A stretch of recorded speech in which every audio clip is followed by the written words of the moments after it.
Aerobic versus anaerobic. For dumbasses like me, and probably like you. If you're like me, you've heard the phrases aerobic and anaerobic for a long time now, but never truly understood what they mean or exactly what they are. If you're curious and want to know more about these systems your body uses and how to better use them for your performance goals, this video is for you. Whether you're looking to be an explosive lion or a long-distance running gazelle, perhaps a little bit of both, you need to watch this video until the end. Let's start with aerobic, meaning requiring oxygen or with air. I want you to think skinny-ass long-distance runner. I'm sure immediately a few examples of who you know came to mind. They're probably able to run long distances without gassing out. It seems like they don't put out a whole lot of effort to do it. With aerobic exercise, your heart rate will be elevated more than at rest, but not so much that you're really struggling to breathe. A good way to tell if you're in an aerobic state is if you can still talk with minimal to moderate effort. It can be a little harder to talk, but for the most part, should still be relatively easy. This is effort you can sustain for a longer time. Just think you're breathing heavier, but you're not dying. You can talk in short sentences. Example exercises of being in an aerobic state: brisk walking, easy jogging, cycling at a steady pace, swimming laps at a comfortable speed, rowing at a steady state. I think you get the point. The key idea for aerobic exercise is longer duration, lower to moderate intensity. Just remember, with your aerobic system, it's all about sustainability. Now let's talk about anaerobic, which means without oxygen. Anaerobic means you're working so hard that your body can't deliver oxygen fast enough to match the demand. So you rely more on quick energy systems. This is high intensity and short duration. I think the best example that you could use in human form to describe anaerobic would be Usain Bolt. For a sprinter like Usain, you're gonna be running extremely fast, but for short durations. Also, you're still gonna be carrying a decent amount of muscle mass. If you're wondering which of the two of these systems is going to help you build and sustain more muscle mass, you're gonna wanna stick with anaerobic exercises. Short, but intense exercises. All right, so for examples, we're gonna have heavy weightlifting. I need you to think deadlifts and squats, sprints, just like I talked about with Usain, HIIT interval training, assault bike or max effort bursts, and plyometrics like jump squats. The key idea for anaerobic exercise are short bursts, high intensity, and not sustainable for a long period of time. Okay, so this is a pretty basic description of aerobic and anaerobic, which most people, unless you are severely dumb, should be able to grasp. Now I want to dive into the fuel sources for both, or what your body burns, how the food gets converted to energy. Again, we'll start with aerobic fuel sources. Aerobic exercise can use both fat and carbohydrates. The lower the intensity, the more fat contributes. As intensity goes up, your body leans more on carbs. Before we started getting more information through the internet, people back in, let's say, the 90s and 2000 to 2010 era genuinely believed that high intensity exercise was going to burn more fat because in their mind, more calories equated to more fat burning. Now in 2026, we're more educated. We know that being in an aerobic state, so doing aerobic exercises, lower intensity, again, think that fast walking up the hills that you see a bunch of old people usually doing, that actually does lean more on fat for a fuel source than the higher intensity exercises do. Higher intensity exercises rely more on carbohydrates. That's not to say that you won't burn fat doing anaerobic exercises, but if your goal is to lose fat and you're looking for exercises you can do 5 times a week, you are going to want to stick with aerobic exercises. One of the best easily being incline walking. So walking up a hill, aka getting your fat ass up a hill. Low intensity, more fat for fuel. Moderate intensity, a mix of fat and carbs. Higher steady intensity, your body's going to switch over to using more carbs for fuel. Let's talk about anaerobic fuel sources. Anaerobic exercise relies mostly on carbohydrates, specifically stored carbs called glycogen, because it can produce energy quickly. For myself personally, if I am going to eat food before I work out, which I do believe when I've done it has helped me with performing better in whether it be weightlifting, sprinting, or long distance running, you're going to want to rely on carbohydrates. Think fruit like blueberries, raspberries. Think easily digestible, fast converting foods. Foods that once they hit your stomach can be broken down quickly and then stored as glycogen fast so that you're ready to use it for your workout. A few examples of some of my favorite athletes that rely heavily on their aerobic systems to get it done. I'm talking about Lance Armstrong, who's definitely natty, Cain Velasquez, Sean Strickland, and I'm sure there's a famous ultra runner out there too. Shoot, you know what? I'll even put in someone famous on the YouTube side, Nick Bear, also natty. Some examples of athletes who rely heavily on their anaerobic systems. Now, I don't really watch or enjoy football like the majority of the United States does, but think football players. Think guys who have to sprint fast. Again, Usain Bolt. A lot of other UFC fighters. Think guys who try to finish the fights fast. I guess a good example of this would be Conor McGregor later in his career, when he would do really well in the first round and then pretty much gas out by the second and third. Bodybuilders rely more heavily on their anaerobic systems. One of the most famous and well-known, Ronnie Coleman, Dorian Yates, and recently one of the more famous, Chris Bumstead. Think about last time you did a heavy set of deadlifts. You weren't able to do that for more than a few seconds. That's because your body was using energy without oxygen. Now let me clear it up. Obviously you weren't 100% without oxygen or you would have died. Your body can't survive. Your body and brain can't survive without oxygen.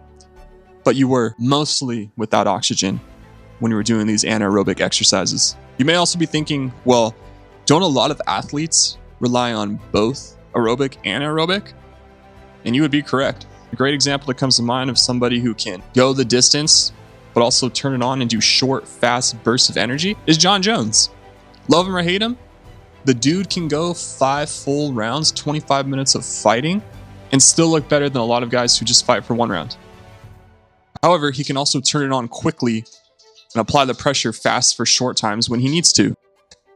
Alistair Overeem is a great example of a fighter who used to rely heavily on his anaerobic systems to get it done. You could tell at the tail end of his career when he was off the sauce, he didn't have a great aerobic base, which I do believe led to a lot of his defeats.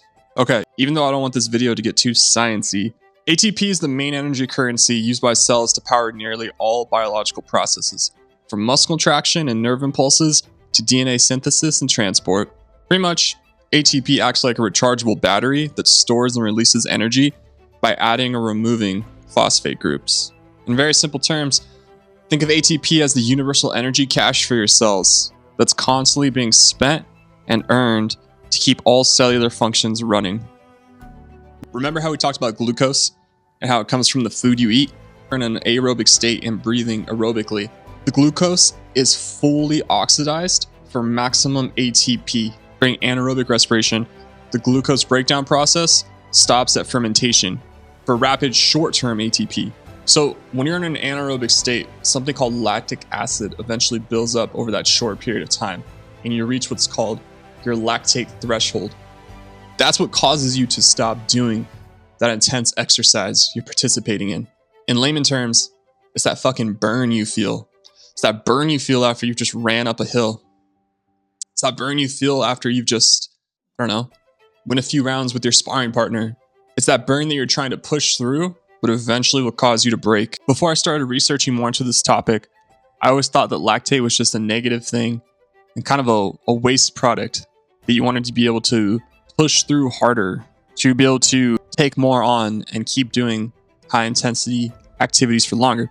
However, lactate isn't just waste. So believe it or not, humans don't make lactic acid. We make lactate. And we hear that lactate is bad. We need to avoid the burn. That lactic acid and lactate are what prevent us from performing as well as we ought to be able to, or for going as far as we possibly could in an endurance event. Guess what? That's not true at all. Lactate has 3 functions, all of which are really interesting and really important. First of all, it's a buffer against acidity. You don't want muscle to get too acidic because it can't function. You don't want any body tissue to get too acidic. So that burn that you feel is acidity in that environment, and lactate is there to reduce the amount of burn. So most people have this exactly backwards. So when you feel that burn, that is not lactic acid. That is lactate that's present to suppress the burn, to suppress acidity. It's also a fuel. When you feel that burn, lactate is shuttled to those areas of the muscle, and there's an actual fuel burning process where in the absence of oxygen, you can continue to generate muscular contractions. So even though lactic acid, I think, is sometimes viewed as something negative by the uneducated, such as myself,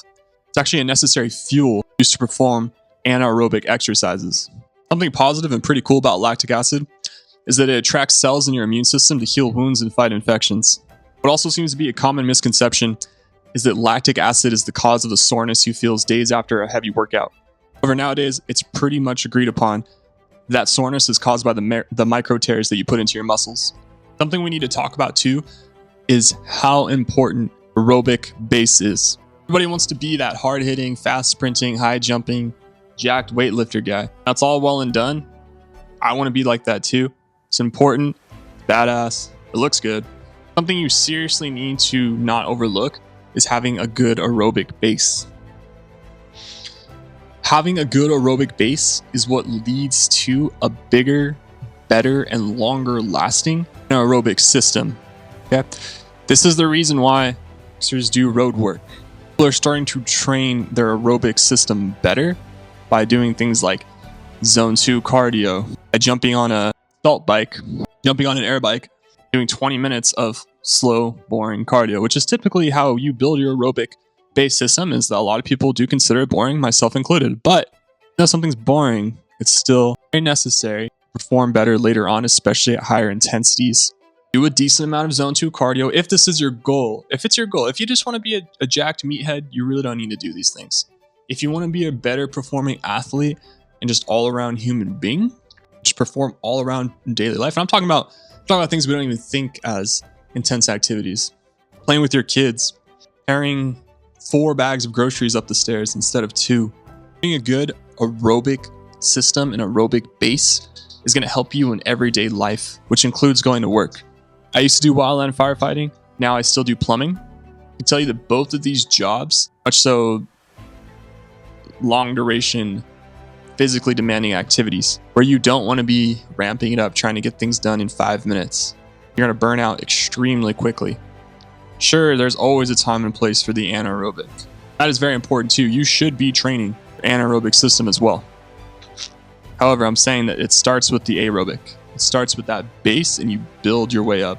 Just like any building needs to have a strong foundation and then it can go higher and higher and up. Fat people who are looking to do activities that are very easy to sustain and use more fat as a primary fuel source, like with incline walking. Incline walk 4 to 5 times a week. That's going to be best for you fat asses. 100%. That is the best exercise to recommend right there. Extremely easy on your joints.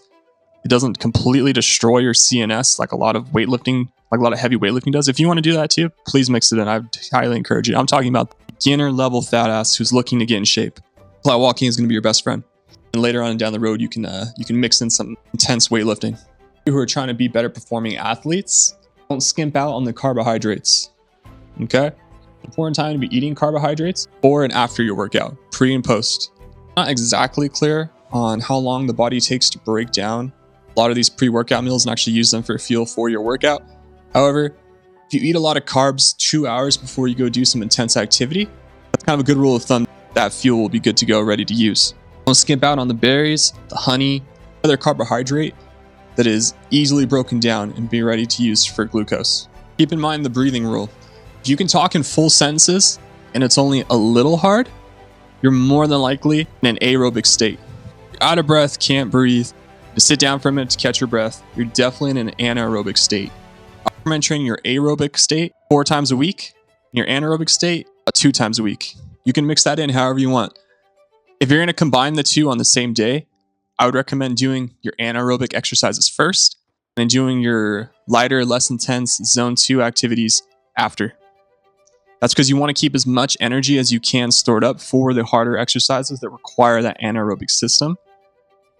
They require more glucose, more ATP, more fuel, so on. For example, a lot of times I'll do an intense weightlifting session, spend about 45 minutes doing that, and I'll spend another 15 minutes zone 2 work on the rower.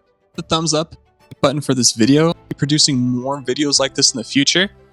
Any other requests on fitness related topics like this, please leave them down in the comments below. If you didn't like this video, let me know why. Let me know what I can improve on. I'm always looking to get better. So please subscribe to this channel. It's very much appreciated. Have a great day.